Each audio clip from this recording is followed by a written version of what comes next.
What's up, gamers? This is a video that a lot of you guys have been requesting since the relaunch. In today's video, we're going to do the ultimate gearing guide in Dragonheir Silent Gods or Dragonstride Legacy Reborn, depending on how you find the name of the game on the App Store.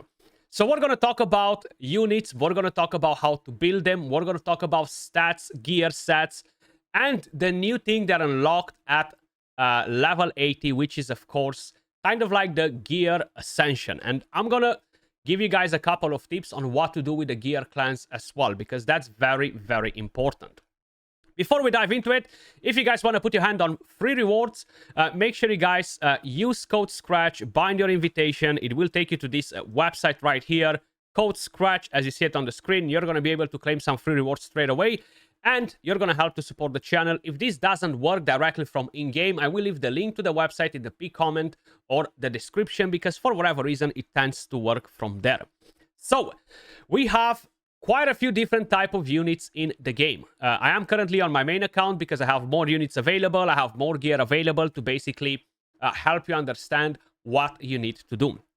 Let's start with the very first basic things. And that is the hero attributes, which are the actual stats.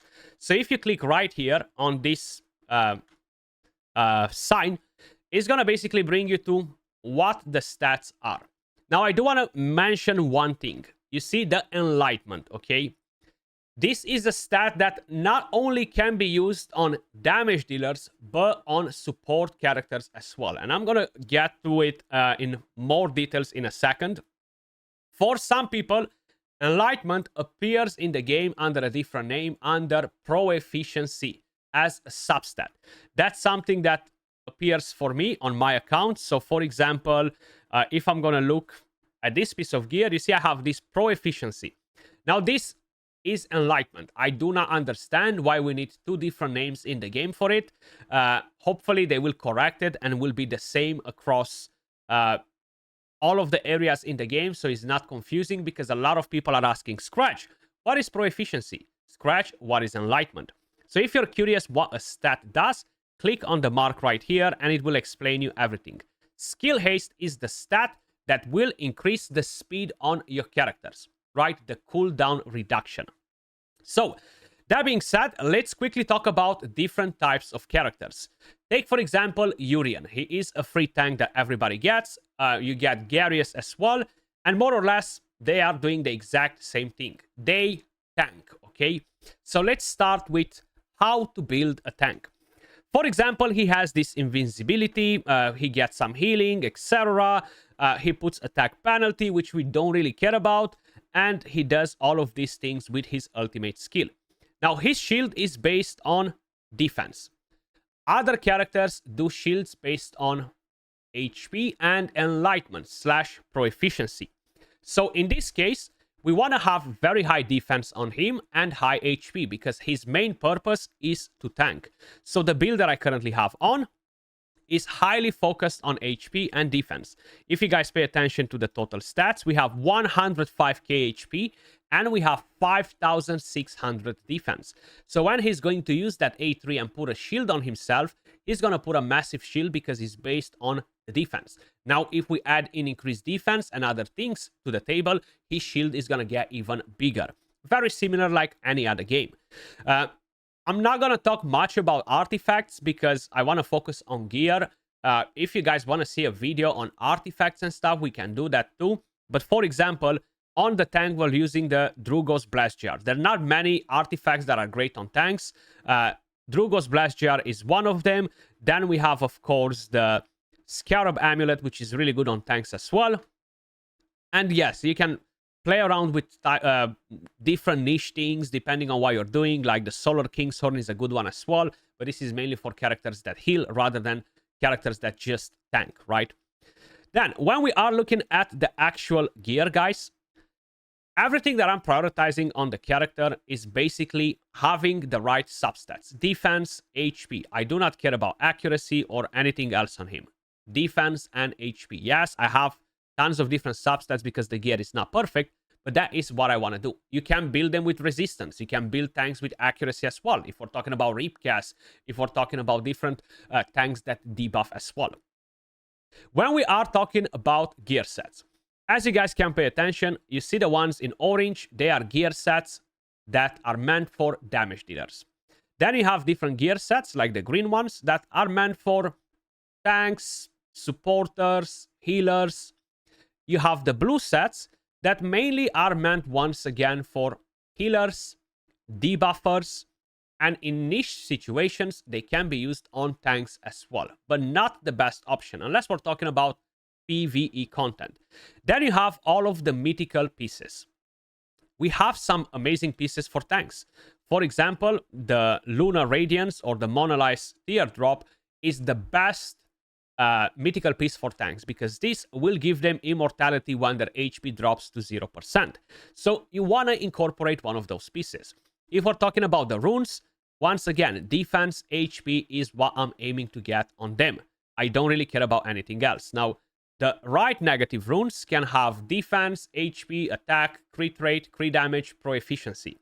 The right side can have attack, HP, defense, accuracy, resistance. No crit rate or crit damage on the right side, on the negative runes. So keep that in mind when you're actually farming for them, you see. But this will up your accuracy quite a bit. And you cannot have percentage rolls, mains on the right side, only on the left side for crit rate and for the crit damage. Actually, I don't even think you can have crit rate, sorry, just crit damage, no crit rate. Crit damage, attack, pro efficiency, HP, defense, and I think I said attack already. No crit rate. I'm not sure why I mentioned the crit rate. But that's how you build a tank. Gear sets, it really depends what you're trying to do.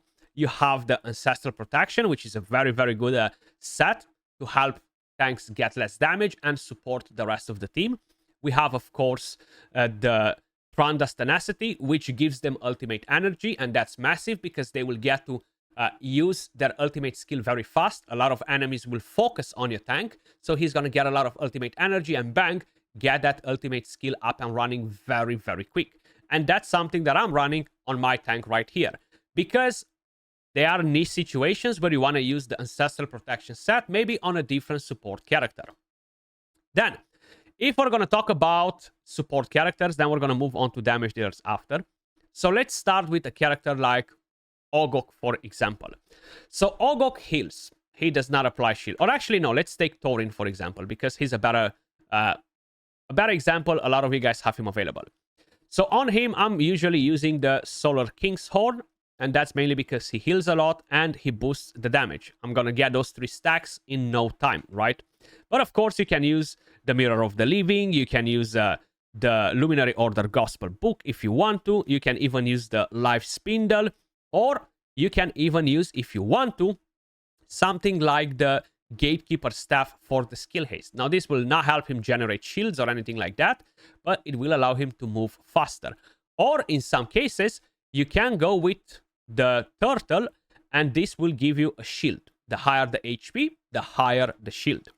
Now, on a unit like Thorin, for example, who is a healer and a buffer, you're going to see on pretty much every character, if you're looking at their stats, you see this thumbs up.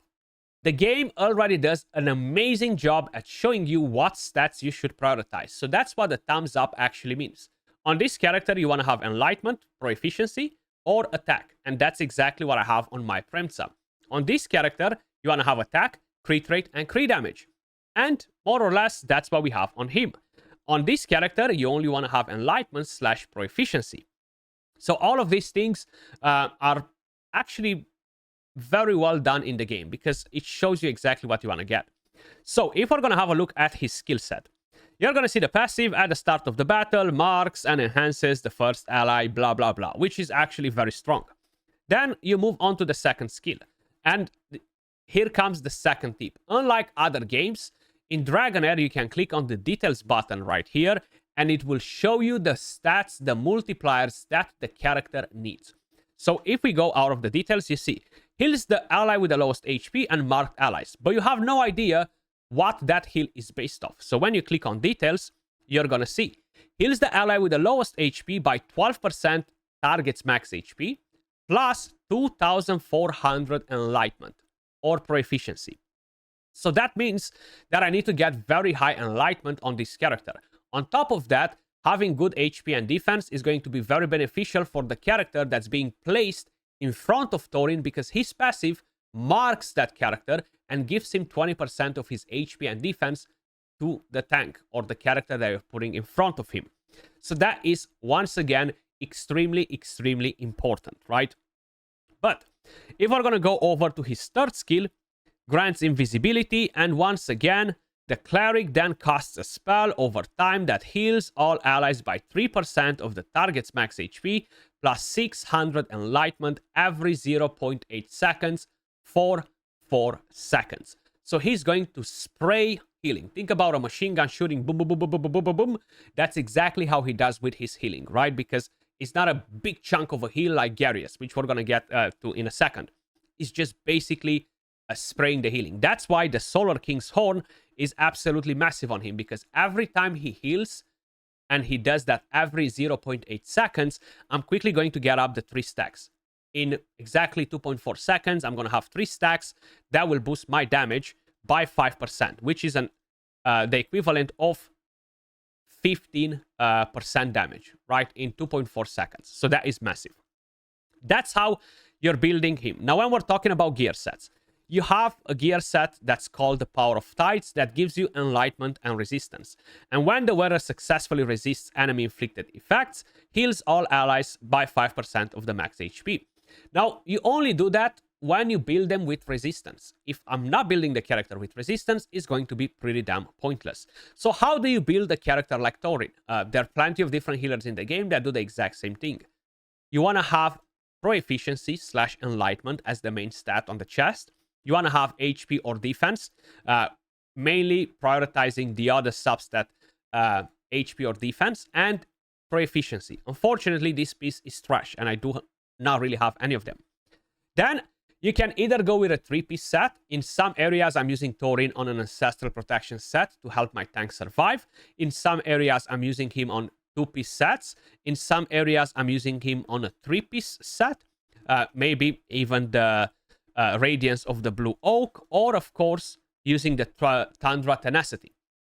So it really depends what exactly you are planning to do with them.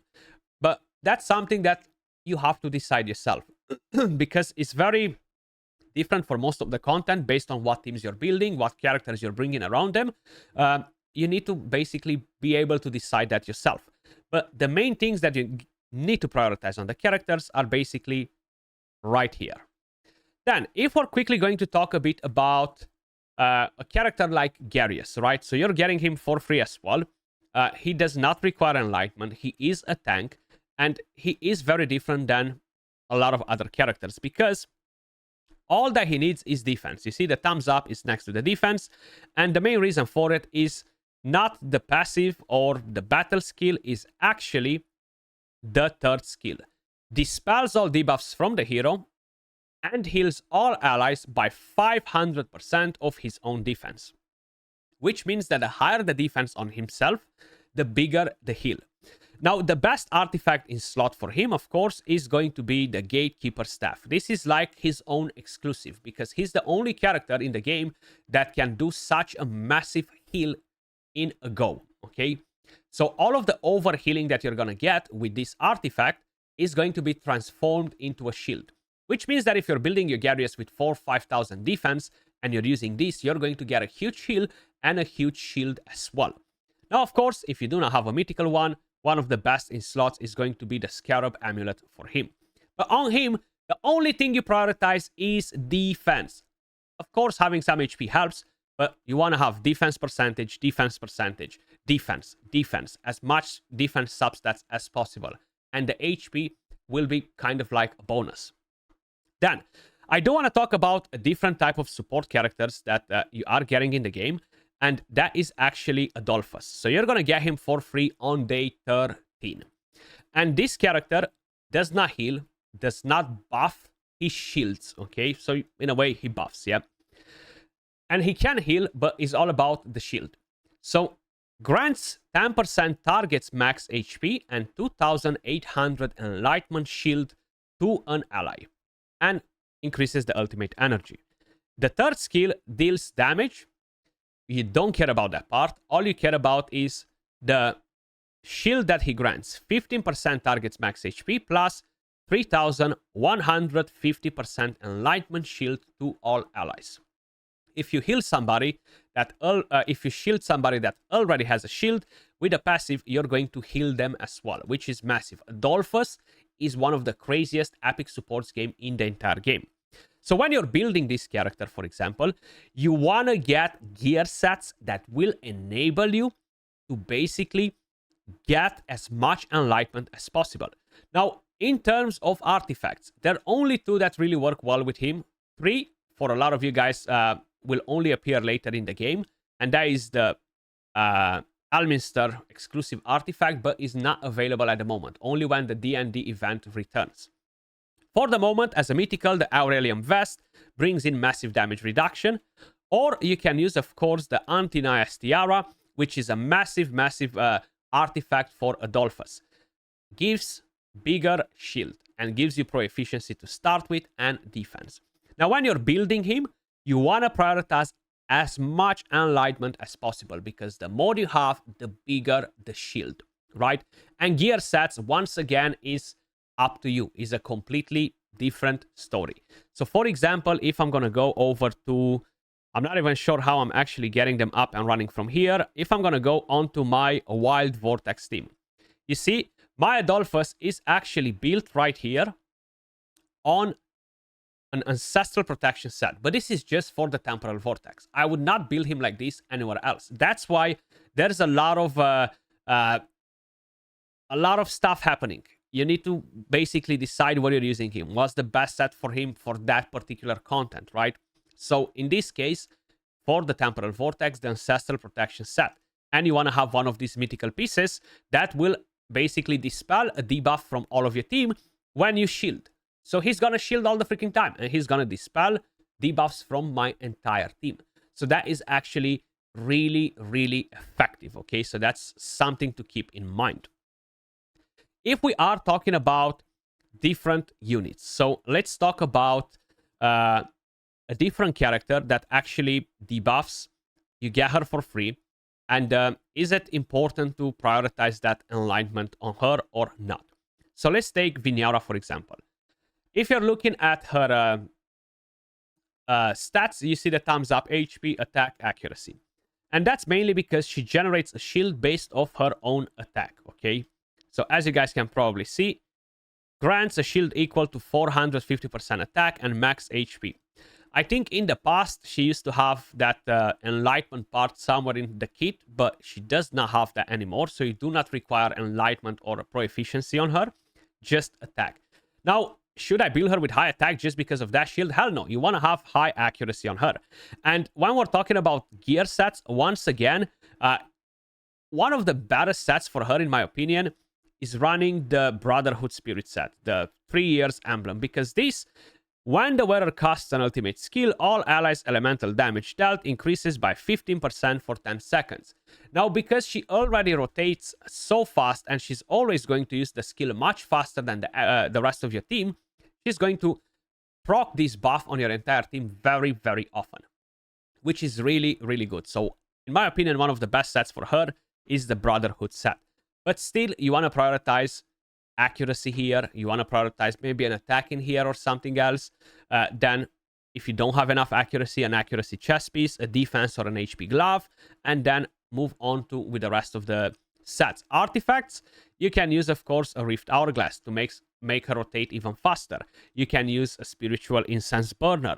You can use tons of different sets, but I would not use on her something like an Aurelium Vest or the Antinaias Tiara, regardless of the fact that she shields with a battle skill. I don't care about that so much, right? Talking about some of the other types of healers that we have in the game, because we have some that don't really necessarily care too much about other stats, but more or less, they're kind of like all prioritizing the same cup of tea. So they're all enlightenment, targets max HP. Targets max HP plus enlightenment. There are some that do the healing based of other things, but it's pretty straightforward in terms of that. We talked about tanks. The next thing is basically talking about damage dealers. So we have two different types of damage dealers. Yes, you have tons of different types of skull damage. You have necrosis, summoners, you have rally, you have dauntless. But in fact, you only have two different types of damage dealers, okay? So one of them is, let's take, for example, Flora, because... not Flora. Let's take Premsa. Premsa, Flora, Ivalius, Shaltar. They are characters that, if you're looking at their multipliers, will have the following thing. This deals damage based off the attack. This deals damage based off the attack, but she deals derivative damage, okay? And because she deals derivative damage, and you can see it from the passive right here, that means that in order to boost her damage up, you need attack and enlightenment. You do not need crit rate and crit damage. Yes, it's good to fill in some crit rate if you can. Absolutely not a problem. But the main thing that deals damage on this character is the derivative damage. And the derivative damage is being enhanced, of course, by enlightenment. So one of the best sets is, of course, the Platinum Chest. Now, I did not mention this at the beginning, even though I wanted to. I'm going to mention it now rather than when we're moving on to the next topic. Basically, a lot of you guys are asking, Skratch, is it better to build a character with 4 different pieces of mythical gear, or go for a 3-piece set and a mythical piece? That's something that I was going to tell you before. It requires testing. But based on everything that I've seen for the last few days, 4 pieces of mythical gear, 3 pieces of mythical gear work much better than a 3-piece set on pretty much every single damage dealer in the game. So the actual endgame gear is not using a 3-piece set, is using 3 or 4 different pieces of mythical gear on your characters. No, they do not stack. So it's no point to use one helmet from this set and a weapon from the same set. They don't stack. The point is, use a helmet from this set, use a weapon from this set, use a shield, a chest from this set, and use a gauntlet from this set. 4 different mythical pieces, okay? But going back to enlightenment and how to build the characters. So you want to prioritize either an attack chest piece with high enlightenment, either an enlightenment chest piece with high attack. Then gloves, of course, attack with high enlightenment. Attack and enlightenment. Attack and enlightenment / pro efficiency. You want to have enlightenment with high attack. You want to have attack with high enlightenment. That is the key. That's how you build these characters. Now, preferably, I would want to have over 300 enlightenment on my character. Not such a crazy attack. But I do not have a good chest piece. In terms of artifacts, for damage dealers that do derivative damage, you have the Queen's Fan being the best in slot. Is the best in slot for Flora if you do not have the exclusive. If you do not have a mythical artifact, you have 2 different options. One of them being the Harpy's Nail, which boosts the damage for the passive. Okay, it works a bit differently, but can be used on characters that have passives. Like Premsa, for example. Not the best in slot, but hey, it is an option. The best one as a legendary for derivative damage is going to be the Vile Ink, because the wearer's attacks cannot trigger critical hits, which we are not really doing anyway, but deals more derivative damage, okay? So all of the characters that do derivative damage, where you see enlightenment on their builds, more or less, including poisoners, because it's very important to have this on poisoners, they will need one of these artifacts, some of these sets. The best mythical piece in slot is, of course, that record. When the wearer deals derivative damage, marks the target to increase their derivative damage taken by 20%. And I do not have a good piece. Only crit rate or flat attack at the moment, which kind of sucks, but hey, maybe one day. Then you have the other type of damage dealers. Raw damage dealers. Taking, for example, Caspar or Lelwanis, which is actually built. Let's talk about Lelwanis. When any target on the field dies, permanently gains a stack of Dragon Blood, which will increase her stats. Then the second skill targets the enemy with the lowest current HP, dealing attack necrotic damage. Then the third skill basically eats all of the summoned units and deals AoE necrotic damage. 300% attack to be more specific. So that is as simple as it gets. Then we're talking about Caspar. Caspar has the same thing. Deals 600% attack damage and 120% attack damage. Talking about a different one, for example. Erich deals 160% attack damage, 200% attack damage. These characters need a regular build like in any other game. You want to prioritize, of course, the right stats on them. And that is attack, crit rate, crit damage. As I showed you before, and you have the thumbs up next to the stats. So on my on my Lelwanis, I have a bit too much crit rate at the moment. I have a good amount of crit damage, and I have a good amount of attack. What's the best gear in slot? Well, that depends. You can use pretty much any of the legendary sets based on what you're doing. For her, in terms of legendary ones, the Executioner is the best in slot, in my opinion. You can, of course, run a set like the Gambler on Dauntless characters, but we're going to talk about the Dauntless characters in a second because they need slightly different attention. Mythical pieces, yes, build her with 4 pieces, like you have the Strike the Unprepared. Deals more damage to enemies under defense down. Then you can use a different chest piece. You can use a different helmet, shield, that are all mythical. And you don't have to use a 3-piece legendary set. But you want to prioritize crit damage. You want to prioritize attack in here. I don't think I have only this one available. But it doesn't really make sense to use it on her.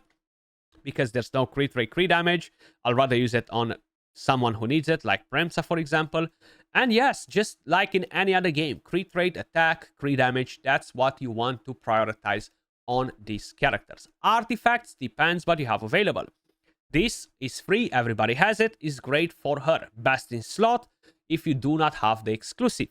Then, of course, you have a few different artifacts that can work overall on all of the characters. And we're talking about the Whisper of the Consumer or the Whisper Curse. And we're talking about the Eyeball of the Giant. We're talking about characters that deal crazy damage with a battle skill like the Manticore Statue and stuff like that. Sometimes when you're building a team, you might pick one of your damage dealers to be built with very high attack, not focusing on crit rate and crit damage, and use the downpipe organ. So he boosts the attack on your entire team, so the rest of them can do more damage. And that's the role for Erich in most of the teams. You build him with very high attack, no crit rate gloves or crit damage gloves or anything like that, just attack, attack, attack, and then you give him this. So he actually generates a lot of attack for the other team too, but only with a downpipe organ. Without it, there's no point to do so. If we are talking about Dauntless characters, so the Dauntless characters, they work slightly differently because they basically count every single skill they have available on their account as a battle skill. So taking, for example, Nasty Jenka, okay? You look at a passive. For every 3 seconds the hero survives, gains a stack of feathers. Every 10 seconds of the hero's extra attack speed will be converted into 1.5 extra crit rate. The more attack speed she has, the faster she's going to use the basic skill. Bang, bang, bang, bang, bang, bang, bang. They're like machine guns, like an Uzi machine gun, just spraying damage, okay? And in order to do that, the best sets for this type of characters, like you see, everything on all of the Dauntless, this attack counts as basic attacks. So that means that when you're building these characters, you want to prioritize as well some good attack interval. So that attack speed will increase the attack interval. She's going to use the basic skill at every 1.63 seconds. Now you can buff them with increased attack speed, etc. or create crazy combos. But for them, the best sets in slot, they tend to be like the Gambler, because the Gambler, when the wearer's attack triggers a critical hit, has a chance of dealing additional physical damage. Think about War Master, Giant Slayer, or different effects like this in other games, like that's in Raid, for example, right? So it has a chance to trigger the same. That's why Gambler is good on them. But once again, using a 3-piece or a 4-piece mythical loadout is going to be better than a 3-piece legendary set, regardless of which legendary set we're talking, regardless of what damage dealers we're talking about. So that's something to keep in mind, right? Other than that, guys, that's pretty much it in terms of how to build characters. In terms of gear sets, is honestly so much diversity, and there's so many different scenarios that is impossible for me to make you a guide on use this set for this character. Okay, I just gave you the recipe of what you need to do. So from here, you just have to basically think a bit. I want to use my character there. Or if that's not enough for you, I have tons of different videos sharing my builds for all of the content that I'm doing. Dungeons, Vortex, etc. And I'll be doing guides on the Vortex, Arena, and many other things that I haven't covered yet. But I have a pretty busy schedule with this, and there are tons of different guides that are priority for me, so I can actually give you guys the information that you're looking for at the moment. And these type of guides are what you guys are asking the most for, right? One thing that I want to mention, we unlock this one when you reach level 80, and that is the gear Ascension. Okay, if you pay attention to this, you're gonna see that if I'm going to my gear, I have this fire element next to it, plus 12%. If I go to this piece, I can actually go to let's pick a different one, or I think they need to be maximum level. Let's go to this one. You have the elemental ascension. So if you are using these legendary ascension stones, you can pick an elemental affinity that you're going to bind to that piece of gear that will gain additional stats. So if you have a crit rate glove, you're going to gain additional crit rate. If you have a crit damage glove, you're going to gain additional crit damage. If you have an attack chest piece, you're going to gain additional attack on that chest or glove. The main idea is this is tied to the elemental affinity. Once you ascend it to work on this specific elemental affinity, it will work on everybody else, but you're not going to get a bonus for your elemental affinity. So in this case, for example, I have this attack chest piece on a lightning character, and I have the fire element for the bonus, which means that I'm still going to get a regular 60% attack. This is still going to work on every character, but this last part with the fire element bonus 12% attack is only going to work on characters from the fire element. Now that can be reset by actually purchasing this goddamn thing that nobody knew what you're doing with from the Bard's Banquet. Okay, so you have this elemental purification stone. You can buy it once a week and it's very expensive. So make sure actually you can buy it once every 2 weeks. It's very expensive and it only resets one piece of gear. So, for example, you have a crazy mythical piece of gear that you want to reset for whatever reason. You want to use it on a different team. It will cost you one of those stones and you can choose a different elemental affinity. But the thing is, make sure you guys start ascending your gear only when you have a well-built team and you're going to be like, okay, this is my Vortex team, my final team. I want to work on this elemental affinity. I'm going to boost the gear for my temporal vortex, and slowly I will gradually accumulate more gear and of course boost the elements on those ones. That's how you use that system. I'll do a quick run in a second.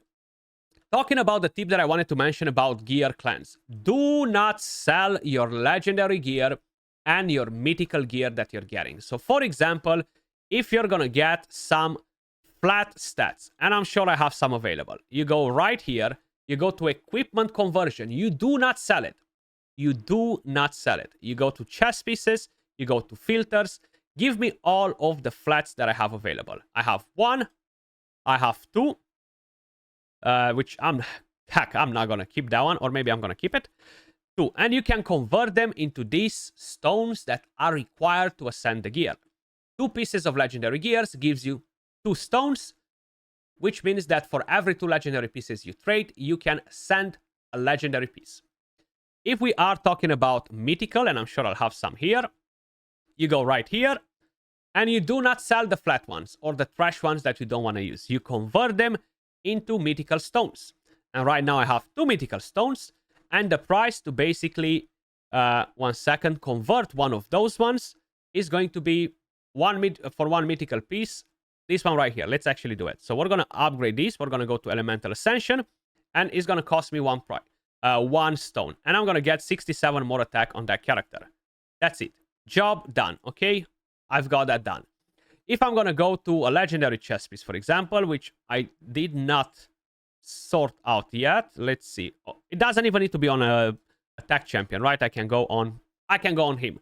So this elemental affinity is going to give me for necrosis the attribute 24 pro efficiency. Just like that. Now, I cannot swap this. I cannot reset the Ascension only if I'm using this stone.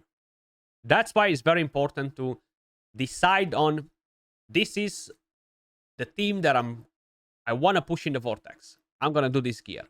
Then you work on other pieces.